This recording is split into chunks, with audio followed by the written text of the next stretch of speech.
Adrian Anderson, former football's operations manager at the AFL and a lawyer, is with me. Adrian, good morning. Good morning, Neil. Let's go to the question Anthony asked. What could this mean to the finals if a decision, and I know you can't go to outcomes, you don't know, but there's a possibility the charges will be laid, the charges are laid that there's action against Essendon that removes points, Essendon goes to court. Now, you've been in court on these sort of things before too. Yep. Where do the finals stand? What happens with the football finals? Well, I think the importance of the timing of this, Neil, is to get things decided from the AFL's point of view before the finals. So obviously one of the potential sanctions for Essendon is that they don't play in the finals this year. So the AFL, I'm sure, wants to have that issue resolved prior to one way or the other, prior to the final series. Okay, but put your lawyer's hat on. If Essendon goes to court and says, we want to fight this, we want an injunction, what happens to the finals? Well, a judge would have to make a decision whether he would give an injunction, and Essendon would have to show there was some reason to get one. So what you have to show, for example, would be a denial of natural justice, that they haven't had time to prepare their case, as an example. Now, then the judge would have to say, well, what's the balance of convenience here? Is it more important for Essendon to be able to play in the finals, or is it more important for the AFL competition to have this issue resolved before the finals? Okay, so I guess there is still that possibility, regardless of what happens in 2 weeks or on the 26th with the commission, the finals are up in the air pending court decisions. Yeah, but it doesn't mean that the finals wouldn't go ahead, of course. I mean, the decision it would be either whether Essendon are playing in the finals or not. I can't see a situation where the finals themselves are interfered with. How can it be, and this is what I don't understand, how can it be that these officials are charged with effectively with allowing the supplements program to go ahead and using dodgy supplements, but the players are not charged with using them? So it's very important to understand here, Neil, that this charge is not about whether individual players can be proven to have taken individual drugs. This is a charge about the effect of what's happened at Essendon on the reputation of the AFL competition. Has the way that Essendon officials have administered this brought the competition into disrepute? Yeah, but that's still saying they've made an error, or they've done the wrong thing in administering it, and in administering it they've provided the supplements to the players, and the players aren't charged. Yeah, well, look, it's also important to draw a distinction between the level of proof necessary to prove an individual player is guilty of a doping offence and had a particular drug in his system, compared with the possibility of evidence that, yes, these drugs were administered, but there is no insufficient proof to show which drug was given to which player. That's also quite possible. Okay, what's the relationship between the AFL and ASADA now? Could ASADA still lay charges against players?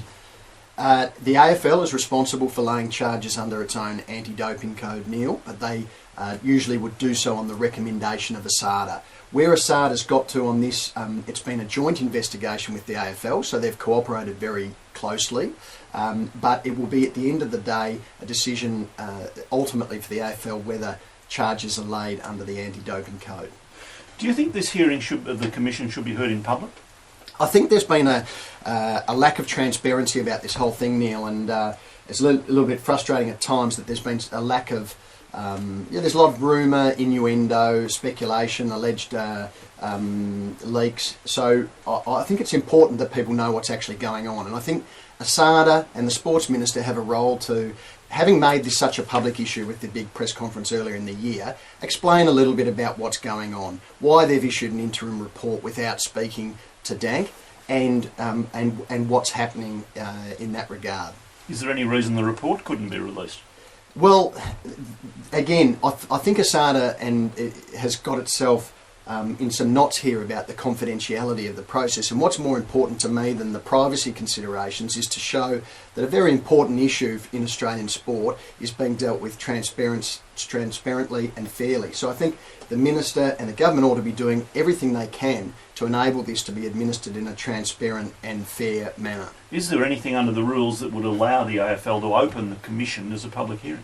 Yeah, absolutely. The AFL's got the power to open this Commission. It's not something that's been done in the past, but AFL tribunal hearings, as we know, are open to the media. And my view, I think it's been established, in courts and elsewhere, that when people can scrutinise things and see them for themselves, they better understand the process. And I think it would help add public understanding if this thing was conducted in open. Now we'll go through the penalties in a moment. But if James Hird was alleged at one stage and in fact taken to banned substance himself, was injected with it, does the code cover coaches? The anti-doping code itself doesn't cover the use by a coach, but the AFL rules in terms of whether that may amount to conduct unbecoming potentially do. And that we don't know exactly the subject of the charges still, Neil, because the information released has been very broad at the moment, but that's potentially one of the issues that's relevant to this charge about whether Essendon or the other people charged conduct is conduct unbecoming. I've been going back through charges laid before conduct unbecoming. The oldest I could find was 1985, Lee Matthews and Neville Bruns, and I couldn't find anybody who had actually been cleared. Would that be right? Once you're charged, with conduct unbecoming, you're really fighting to clear yourself, aren't you? Well, there haven't been that many charges really for conduct unbecoming, Neil. And what I can tell you is that the Commission will sit on this impartially, and they'll make an impartial, fair decision. One of the commissioners is a recently retired family court judge of extremely high repute, and they will run a proper and thorough process, and they've got very good people advising them. Do lawyers appear before it? Will Essendon be entitled to have a lawyer there? Absolutely. So Essendon will be entitled to have a lawyer. Everybody charged would be entitled to have a lawyer or their legal representation present, and that's what will take place if the hearing goes ahead. And what are the penalties here? Are they really in the AFL? Is it the Commission to decide, or is there a restriction on penalties? Yeah, the penalties are very open under the AFL rules, Neil, so it can be fines, can be suspensions, can be draft picks, can be elimination from playing in the finals. The full gamut of penalties is open to the AFL for a charge of conduct unbecoming. In courts, it's often important if the charged person gets up and sort of, yes, this happened, I apologise, I feel great remorse. Is that relevant in this sort of case? I mean, if Essendon's defiant at the moment, will that in fact could that in fact go to penalty if convicted? Well, it's relevant only to penalty, Neil. So if they get off, obviously it doesn't matter. But if you are convicted of something and you have shown no contrition or remorse or acknowledgement of wrongdoing, that works against you on the question of penalty. You talked about the denial of natural justice. How is it possible to, with that in mind, to lay charges when an inquiry is still ongoing? Well, I think they're very separate, Neil. So the AFL has made a call here that it's got sufficient information at the moment to justify a charge of conduct unbecoming. So I don't think it's really to the point as to whether the SARDA inquiry is finished or not, as to whether they have sufficient information. We don't know what that information is. It hasn't been disclosed at the moment. Hopefully it will at some point in time, so we all understand. But to say that there's an interim report doesn't preclude the AFL from issuing a separate charge for conduct unbecoming under its rules, but certainly there are legitimate questions about whether it's the right timing or not. The players, I'm still a bit confused about the players. They really are in a position where they still could face charges, aren't they? Yeah, absolutely. ASADA and the AFL have both made that clear. And this interim report by ASADA has been done without speaking to Stephen Dank. And I read in the newspaper yesterday an interview with Dank saying he still hadn't been approached by ASADA.